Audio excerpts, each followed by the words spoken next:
All right, ladies and gentlemen, how are things going this evening? We're going to continue this picture that we got going on here, and we're going to continue with Mr. Jason Todd. He was the second character to wear the name Robin, and he was the one that, by the time we get done with this, you'll see his origin is perhaps the most complicated of them all.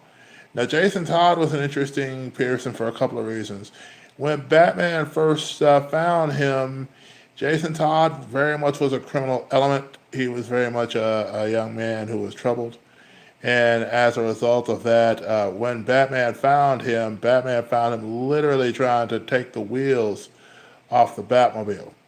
So as a response to that, Batman saw the possibility in somebody who would not only be willing to, not only be able to do something like that, but the fact that he was willing to do it, even though he knew exactly what he was getting into.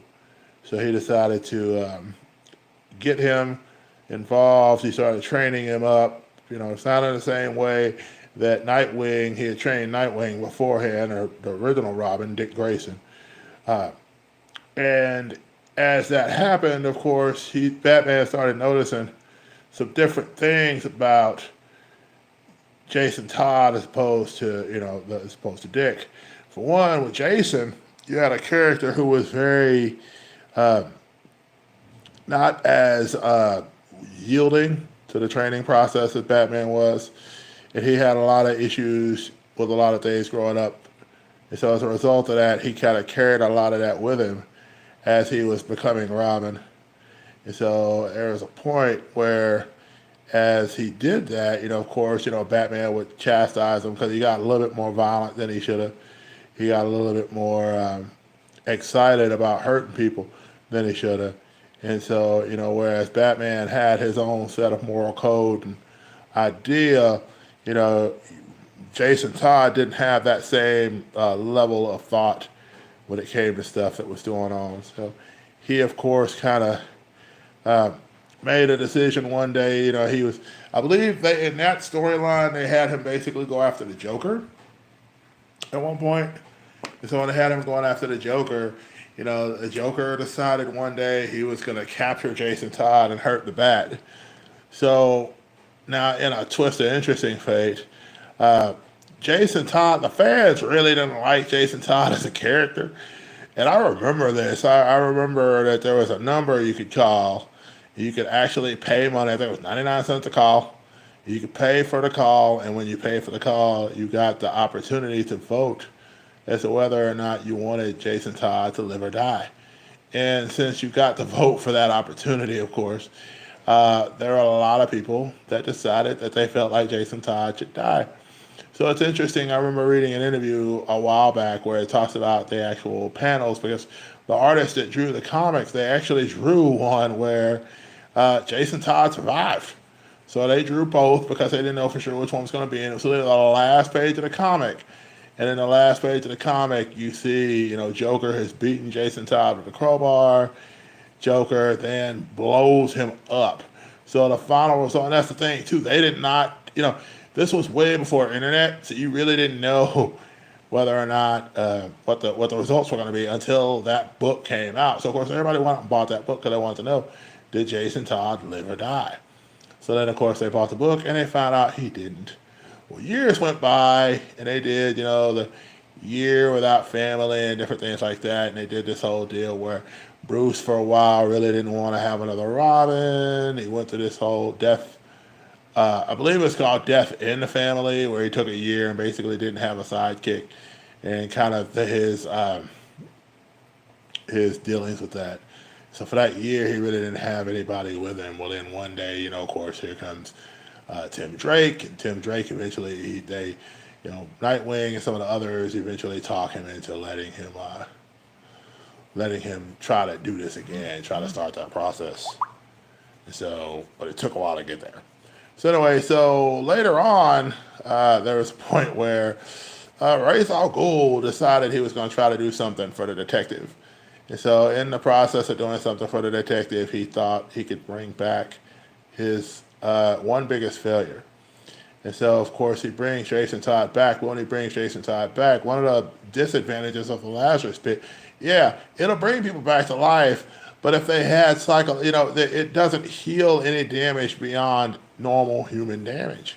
And a lot of people didn't realize, of course, that when all that stuff went down with the Joker, there was a lot of deep-seated psychological damage that Jason Todd went through that no one really knew about. Because again, it's one thing to go through a traumatic experience, but it's another thing, to be beaten to death. And so and so basically when he came back to life, um, Jason Todd came back a very damaged individual. And there was a point where he tried to become the new Batman, basically. He said he could come in and do more than Batman ever did. He would eventually end up fighting Batman. Eventually he'd come to his senses and different things like that. But, there was, these points where it's just like, no matter what they tried to do, they couldn't get him to, they couldn't figure him out. And so eventually Jason Todd kind of went off on his own. He, kind of worked with the Bat family sometimes he didn't.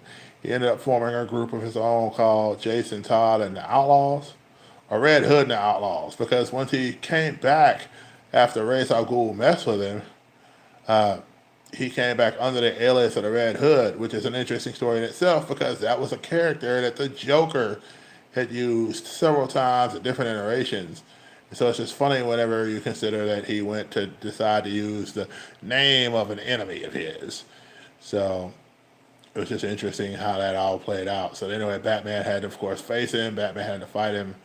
And eventually got to the place where they kind of realized what was going on and they ended up joining forces again.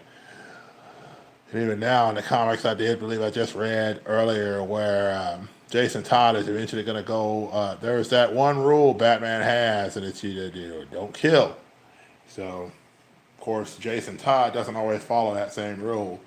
And so there's a point where he ends up trying to kill the Penguin. He doesn't succeed, but he definitely shoots for his eye. So that way, the Penguin knows that he's being shot at.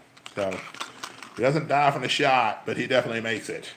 So now Batman's apparently going to be hunting the new Red Hood. And I did this because this is the new body armor and stuff he's going to be rocking in the future books. So I wanted to kind of go with what he was doing now currently. Jason, it's interesting too because Jason wore the Robin outfit and then he became the Red Hood and he had a red mask on and, kind of similar to the Joker when he was the Red Hood. And then now he's kind of got this new kind of gas mask approach going. One of his weapons is a katana, and the other one, just to kind of give you an idea how much different he is from Batman, is a crowbar, which is even funnier because that's how Joker actually beat him. Joker beat him down with a crowbar. And so, for anyone who's ever seen Under the Red Hood in that TV series. So Jason Todd was one of the Robins, and he was definitely one of the Robins that is probably the most dangerous.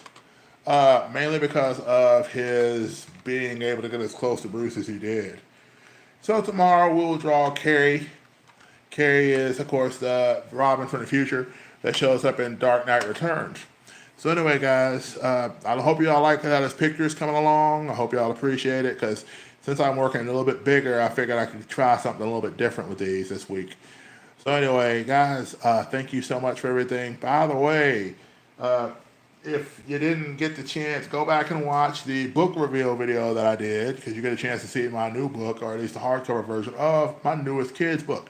So go back and check that video out. Let me know what you think. Remember, guys, like, comment, subscribe, comment. Remember, there's a comment contest going on for each of these.